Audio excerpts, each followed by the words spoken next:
estar aqui em pleno domingo, né? Podermos conversar um pouco a importância da família, né?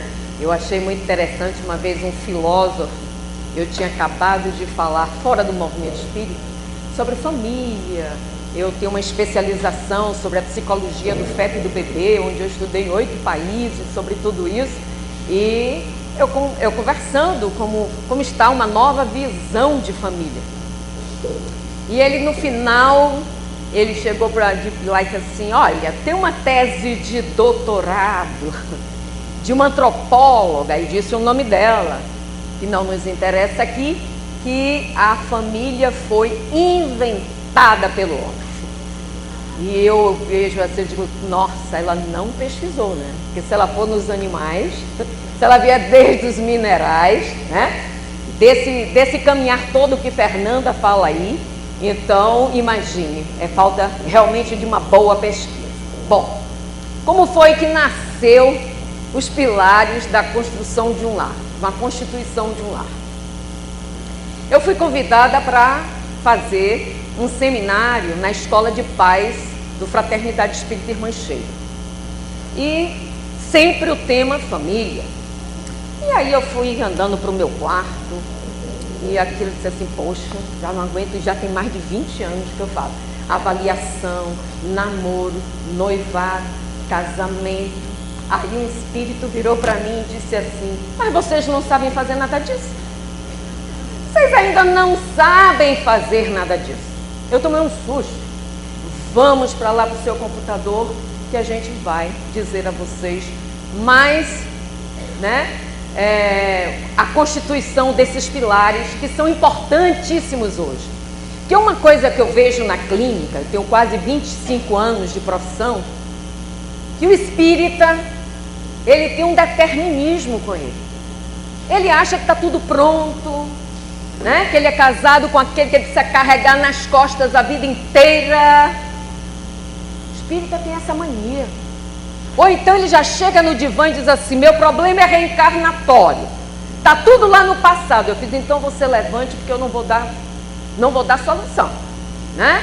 A gente precisa entender as nossas questões. Por mais que o passado exista em nós, e eu sei disso, mas as nossas questões atuais, o que eu estou fazendo com esse passado para me melhorar? Essa é a grande questão. E aí nasceu os pilares para a constituição do lar. Então, surpreendentemente, os espíritos nos trouxeram esses pilares. Está passando não, viu? Vai passando aí. Saúde mental. Uma das coisas primordiais que ele coloca. Saúde mental. A segunda, o casal ter uma boa educação doméstica. Eu só posso educar, eu só posso dar aquilo que eu tenho. E a gente vai ver o conceito de saúde mental. E o terceiro seria educação espiritual. Hoje, para se formar uma boa família, não tem mais essa, eu não acredito, isso já era. As crianças estão chegando cada vez mais desenvolvidas, cada vez mais colocadas, né, frente aos pais, dando lição, educando os pais. Teve um videozinho circulando aí, uma japonesinha na escada, pequenininha, 2 anos de idade, e virava para a mãe e dizia assim, por que vocês brigam na minha frente? Por que vocês não me respeitam? 2 anos de idade.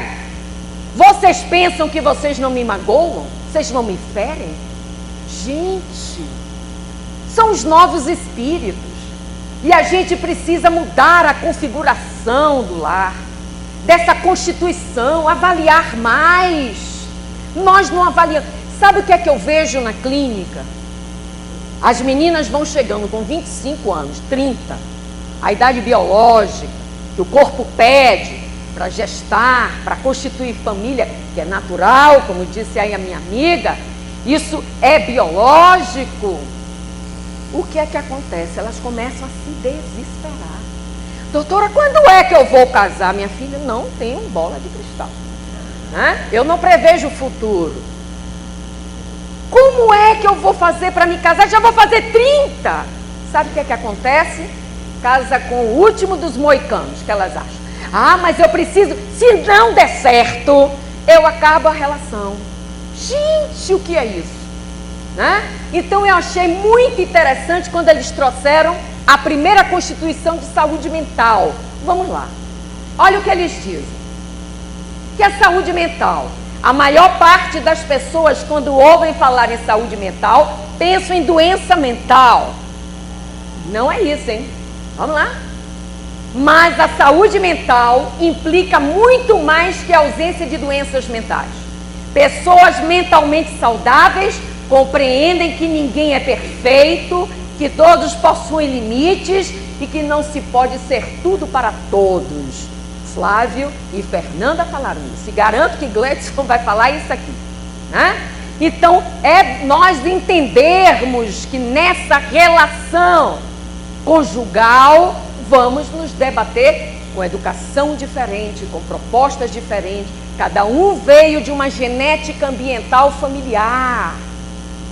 Eu patenteei esse nome. Genética ambiental familiar é tudo aquilo que eu imprimo em mim como forma de comportamento, de induções, principalmente na fase introjetória dos 0 aos 8 anos de idade. É aquilo que eu tenho como verdade e eu vou passando na educação, né, socialmente falando, para os filhos, para a minha verdade. Então, saúde mental é a gente saber. Elas vivenciam diariamente uma série de emoções como alegria, amor, satisfação, tristeza, raiva e frustração. Como eu lido com cada uma delas? Porque nós às vezes amanhecemos muito bem, daqui para meio-dia a gente tem uma notícia, a gente já desce o humor. Como a gente lida com isso? A gente espirra no parceiro, a gente espirra nos filhos, no trânsito, que é a nossa grande família. Ali a gente precisa usar as máscaras, mas tem muita gente que tira as máscaras também no trânsito. Como somos com a nossa saúde mental? Isso é importantíssimo. Ninguém pode ter saúde física e mental sem limpar o coração, largar o passado e perdoar a ignorância alheia. Como eu posso fazer isso? Você tem que se mergulhar. Quando Joana de Ângeles trouxe as obras psicológicas, é mostrando ao espírita. Nós temos um corpo emocional.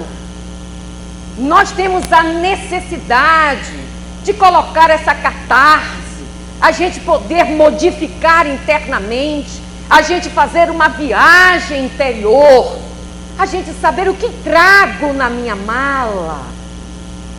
Eu faço terapia até hoje, e é importante, que bom, que maravilha, eu poder saber que eu não sou a mesma de segunda-feira, hoje eu sou outra, e vou mudando, as pessoas do nosso lado vão mudando, e a gente precisa acompanhar essa mudança. Vamos lá? São capazes de enfrentar os desafios e as mudanças da vida cotidiana, com equilíbrio, e sabem procurar ajuda quando tem dificuldade em lidar com conflitos, perturbações, traumas ou transições importantes nos diferentes ciclos da vida. Se eu estou passando por um problema sério, eu vou procurar ajuda. Mas quantas pessoas me chegam no consultório, nem me fale em remédio, nem me fale no psiquiatra, e às vezes já está com um episódio depressivo precisando ser debelado, que já está prejudicando a relação conjugal, a relação com os filhos. Mas medicação não. Aí vem os preconceitos. Até hoje as pessoas acham que terapia é coisa de maluco. Por quê? Porque a psicanálise nasceu nas paredes hospitalares. As investigações freudianas foi justamente dentro das pessoas que já estavam surtadas, que eram as neuroses de transferências, as neuroses somáticas. Então tudo isso é importante que a gente entenda, que Freud chamava de histeria de conversão. Então, tudo isso é necessário que a gente entenda que nós temos ajuda. Hoje, com a farmacologia de ponta, hoje com a medicina cada vez mais de ponta, nós precisamos buscar ajuda. Ajuda psicológica, fazer realmente uma terapia de casal, uma terapia individual. Vá ver no que é que você está contribuindo para que esse lar não tenha uma estrutura, ou até mesmo antes. Hoje, na Europa e nos Estados Unidos, ninguém casa sem fazer uma boa terapia. A gente vê isso até nos filmes americanos. O americano busca cada vez mais se conhecer antes, porque Freud diz assim: quando casamos, levamos 6 para a cama. Nós levamos nossos pais e o marido leva os pais dele. São as nossas induções. Porque minha mãe não dizia isso, minha mãe não fazia aquilo, porque seu pai fazia aquilo. E aí a gente vai jogando a roupa suja nessa máquina Brastemp imensa que é chamada de lar, né? Então a saúde mental de uma pessoa está relacionada a como ela reage realmente às exigências da vida e ao modo como ela harmoniza seus desejos, capacidades, ambições, ideais e emoções. Como eu lido com isso? Que tamanho é a minha capacidade de gerir uma emoção capaz de saber como lidar com o conflito? Como lidar com a educação dos filhos? Eu vejo tanto absurdo, gente. Pais tomando banho com os filhos nus, botando na cama para dormir juntos. Isso é o maior absurdo que a gente faz. Erotizando a criança fora de hora. Porque a erotização infantil, ela já existe. Quando a menina começa a calçar o salto alto da mãe, a querer botar o batom, querer usar as roupas da mãe, isso é uma erotização natural. Mas não impulsionada pelos pais, que não têm uma saúde mental, psicológica boa. E aí começa a botar os shorts muito curtos nas crianças, e depois elas passam a ser o quê? Joguete de pedófilos, da sociedade que está enferma. Se nós não tomarmos conta dessas crianças, quem tomará? O que é que eu tenho visto? A família está jogando para a escola fazer isso. Não é a escola que tem que educar. A educação doméstica está na família e nós vamos entrar pela educação doméstica. Vamos lá? Para vida feliz é a necessidade da paz mental. Para uma vida feliz é preciso haver equilíbrio mental e físico. A mente é que exerce maior influência e devemos destacar a necessidade da paz mental. O que estamos fazendo para que isso aconteça entre casal? Eu sou aquele que desarmoniza, como disse o Flávio, aquele que adoece o outro, porque eu não tenho uma capacidade de viver conjugalmente. Eu não tenho ainda um equilíbrio, psicológico, emocional para gerir uma relação a dois. E para que Farmacofamília? Divaldo, no último seminário que ele teve sobre quando ele lançou o livro dele, Constelação Familiar, ele disse: se você quer dar ênfase à sua profissão, à sua vida lá fora, não faça filhos. E é verdade. E a gente fica, muita gente no centro de convenção diz assim: mas Solange, como é que ele pode ter dito isso? É uma verdade. Você quer chegar 10 da noite em casa e sair 6 da manhã e não ver filho? Como que você vai ter filho? Mas as pessoas, se não tiverem um filho, morrem. É filhos do ego, como se filho fosse um bichinho de pelúcia e vamos botar ali porque ele é bonitinho. Educar dói, exige tempo, exige amor, exige cuidado, exige a alegria de estar ali passando para aquela criança amor e não rejeição. Eu recentemente fui levar minha netinha na escola, a primeira vez que ela está indo para a escolinha, ela tem 1 ano e 8 meses, um turno só. Mas a escolinha tem muitos meninos de turno integral, todos com o nariz escorrendo. Eu virei para minha filha: sabe o que é aquilo? É chorando. Chora pelo nariz, Sabe por quê? A imunidade baixa. É a ausência de pai e mãe. É a ausência do amor. É a ausência do cuidado. Quem cuida ali são as cuidadoras na hora que quer e na hora que pode. É muito menino para cuidar. Então a gente precisa rever essa questão de filhos, né? Estar bem consigo mesmo e com os outros.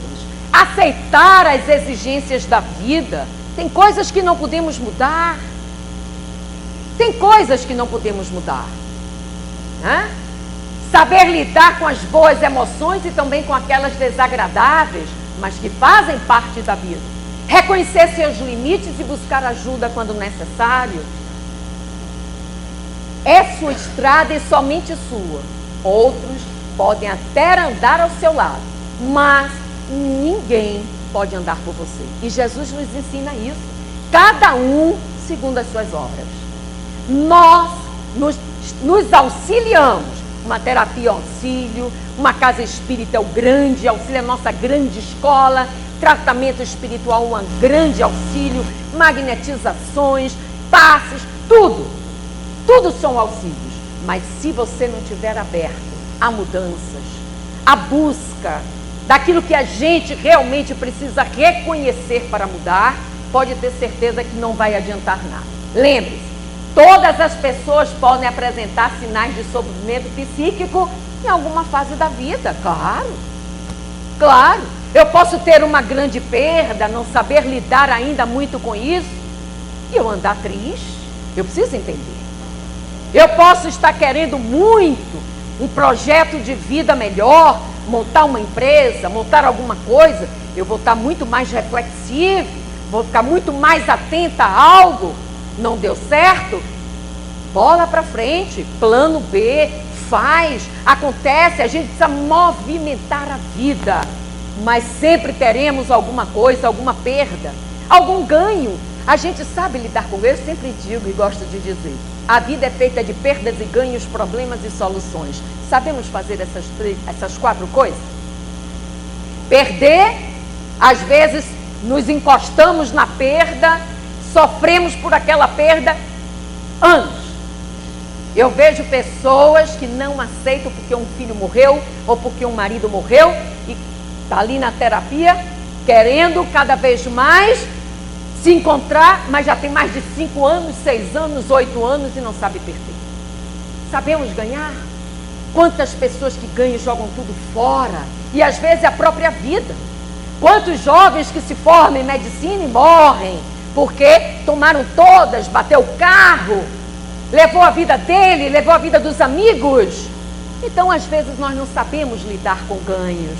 Quando ganhamos na loteria, largamos a família, aí vem aquela loura gostosona, a que vai mandar na minha lancha, a que vai para o iate, como uma vez eu perguntei a um paciente meu, se você tirasse na loteria, o que você faria?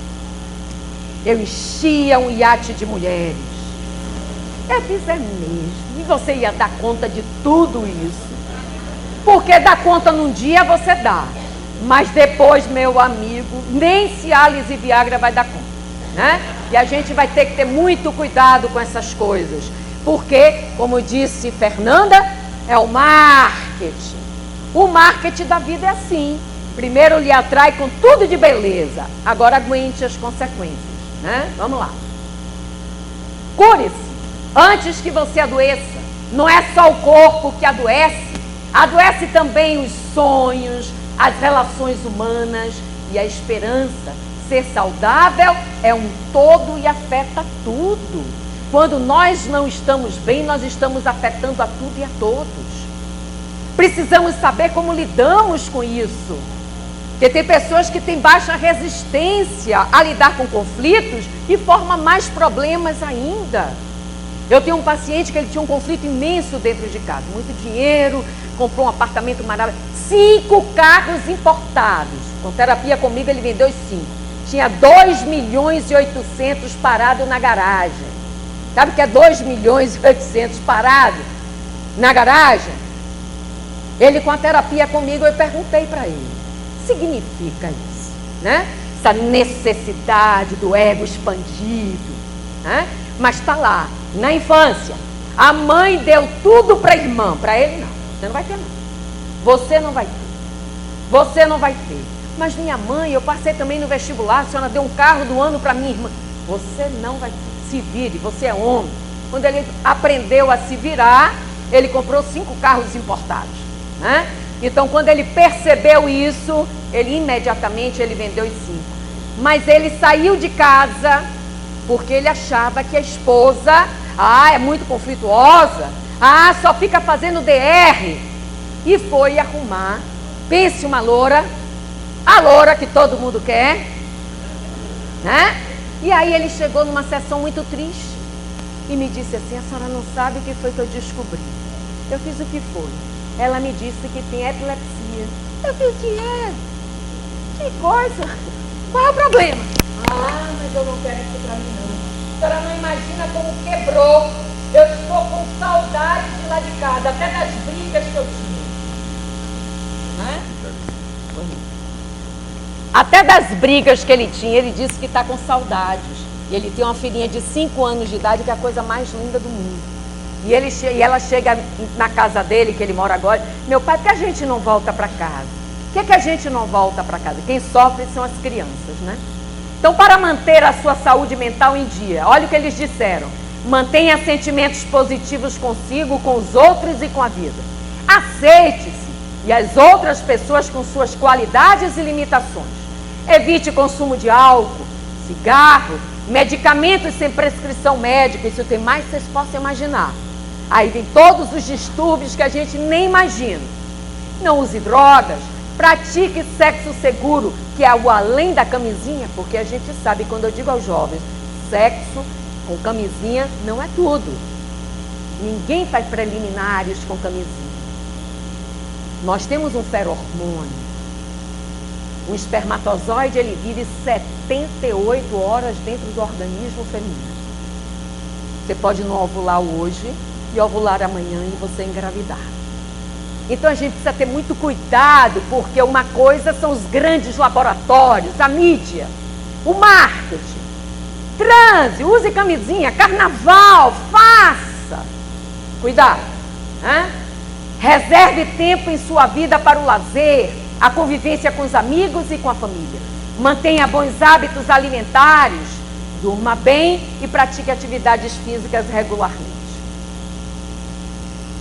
Se a aprovação te busca, não desanimes. Segue. Ninguém te estrague o dom de renovar a vida. Todos vivem na terra com lições e problemas. Pelas próprias tendências saberás por que sofres. Nossa luta maior será sempre em nós mesmos. Segue e confia em Deus, Deus te orientará. Emmanuel Chico. Então, daí uma orientação fantástica, né? Para se atingir o bom estado de saúde mental, a pessoa deverá aumentar o seu nível de autoconhecimento, aumentar a capacidade para lidar com diferentes emoções e elaborar os conflitos internos, né? Como eles estão. Que forma eu vou enfrentar os meus conflitos? Eu arrumo outros problemas? É mais fácil escapulir pela porta? É mais fácil usar muito mais um amante ou o amante para que isso possa me dar um fortalecimento? Eu tenho um paciente que ele me disse que tem 15 anos uma mulher casada com uma amante. 15 anos. Eu disse: se você gosta dela? Eu não, nem casaria com uma mulher dessa. Se ela está traindo o marido dela, imagine a mim. Eu fiz: e você não acha que você está ajudando a todo esse processo? Ele está nessa autorreflexão, né? Doutora, só a senhora para fazer um homem pensar dessa forma. Porque a gente educa, nós mulheres educamos nossos filhos homens errados. Cuidado com as piriguetes, né? Olha, tire proveito mesmo, use camisinha. Olha, está aqui um monte de camisinha, licenciando a fazer tudo. Sim, mas você deu uma educação sexual ao seu filho? Você disse a ele que não mexa com as filhas dos outros, que tudo aquilo que a gente vai ao encontro, a gente cria laços ou não, né? Depende daquilo que você vai fazer com a pessoa. Vamos lá?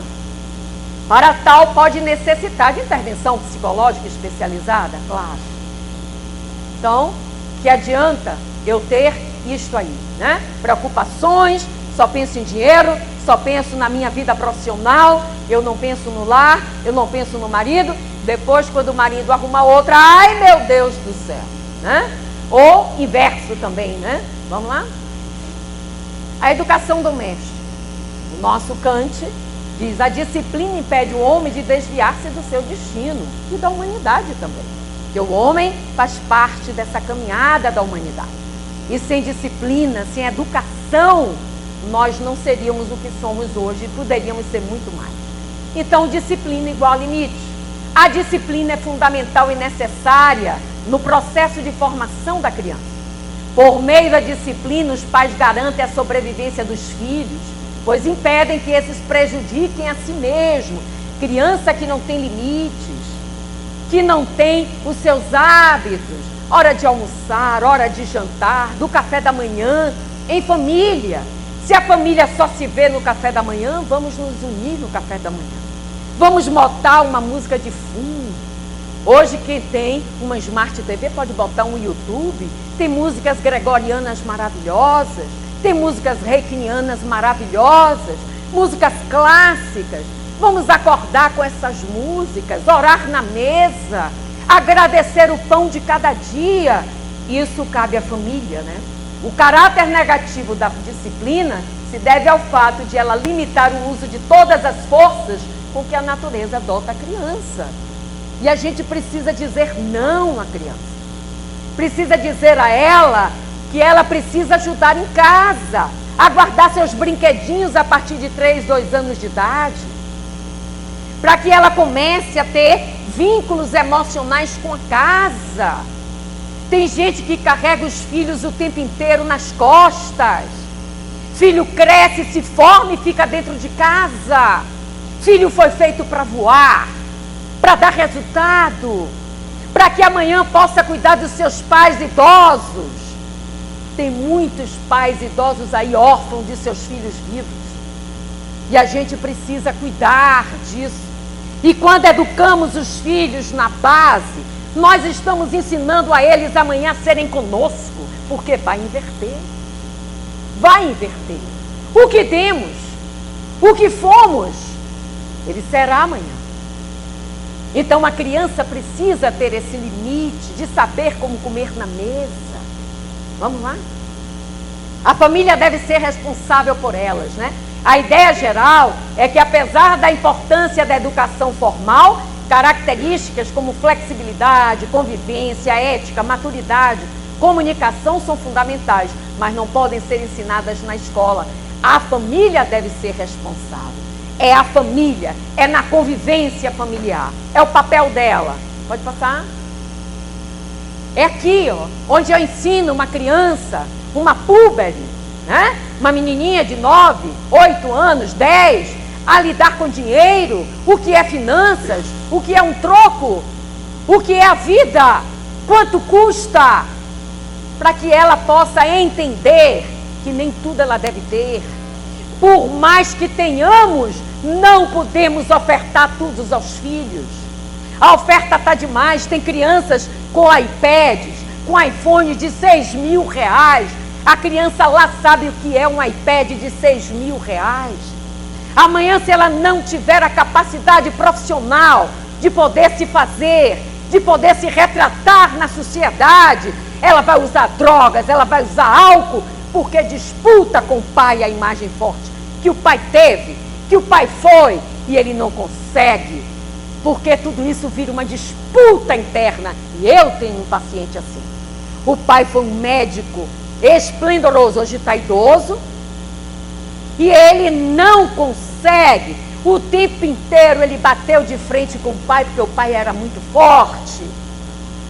E ele não foi para a faculdade e me disse: eu não estudei para mostrar a ele que eu podia mandar em mim. E hoje ele é casado, tem 2 filhas, uma mulher lindíssima que está se debatendo com ele, brigando com ele. Eu quero me admirar por você. E ele é dentista, bem-sucedida, e ele não está conseguindo se projetar nem um pouco, nem para pagar a vida normal dos custeios que uma casa exige. Então, por quê? Porque estava disputando com essa imagem. Isso é a falta do limite. Vamos lá? Então, a educação doméstica são as gentilezas que saem da nossa mesa. A criança precisa ser educada nos seus modos viventes. Por favor, obrigada e com licença, bom dia, boa tarde, boa noite, aprende-se em casa. Eu, quando entro lá no prédio do meu consultório, que eu vou passando pela catraca para poder ir para o elevador, tem pessoas que entram no elevador sozinhas e deixam o elevador fechar. Eu grito, gente, é elevador solidário. Eu seguro, espero lá no corredor, aí eu pirraço. Venha, meu amor, venha, bom dia, venha, minha linda. Aí eu só vejo. Um segundo. É um segundo. Às vezes só vai abrir a porta do escritório dele ou do consultório dele, não vai fazer nada. Mas a gente é assim. Nós estamos perdendo esses vínculos de gentileza que saem da família, né? Por que precisamos então de educação espiritual, que é o terceiro e último? Por não sermos eternos. O homem tem uma agonia filosófica. A finitude, a felicidade, são agonias filosóficas.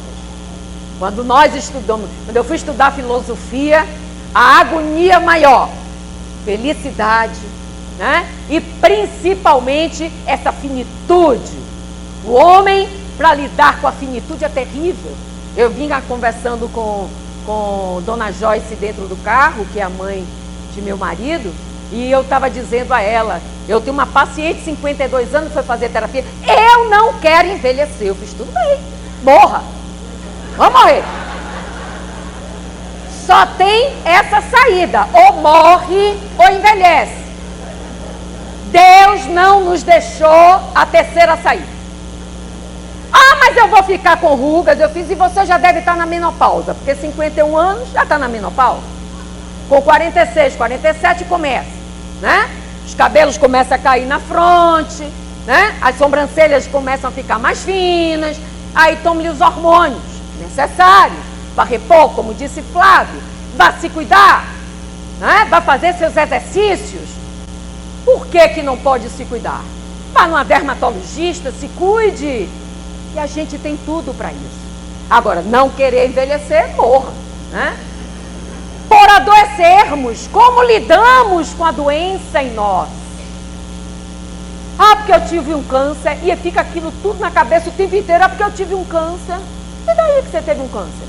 O câncer veio para corrigir muita coisa, veio para agregar a família, os amigos. É uma bênção.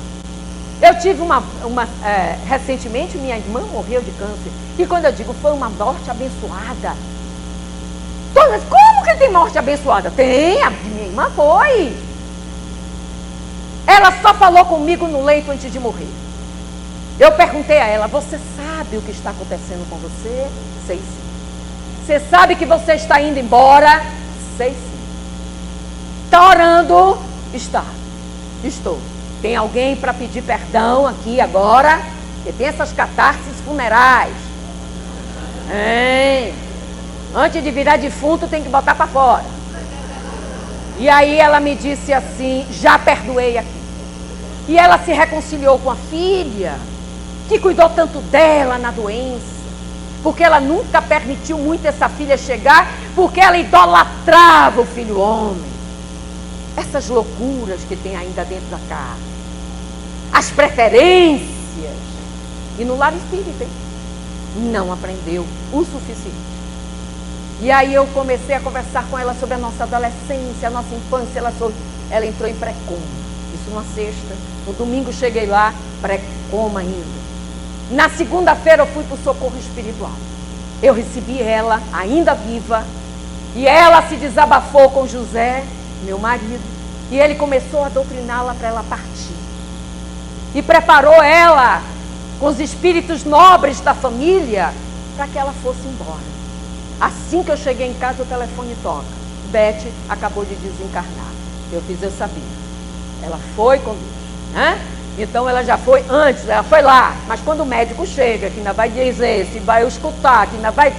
Então eram quase 9, mas ela desencarnou umas 8 e pouca da noite. Morte abençoadíssima. Essa é a melhor morte que tem, aquela que vai levando a consciência, né? E isso a família também tem participação.